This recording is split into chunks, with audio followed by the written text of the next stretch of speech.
Before you begin, remove the service cover. Wireless LAN module. Wireless WAN module.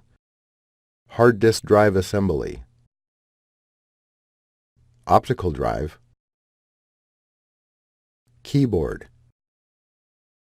Top cover. Battery. Fan. System board.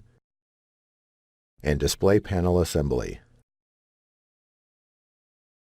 Removal. Remove the power connector cable from the routing channel on the base enclosure. Release the power connector from the retention clips on the base enclosure and remove. Reverse this procedure to install the power connector cable. Thanks for watching. Please click subscribe for more videos and weekly updates.